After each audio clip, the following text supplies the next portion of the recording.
Car spotting in Sheboygan. I don't know what this is. I'm gonna guess it's a Lamborghini of some kind with twin turbos hanging on the back.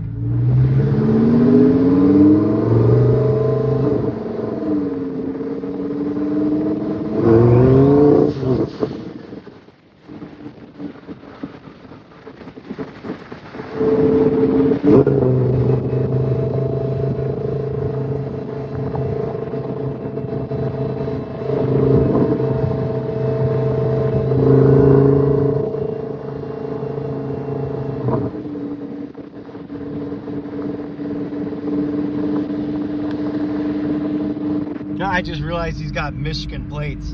I wonder if he paid taxes on it or not. He probably didn't.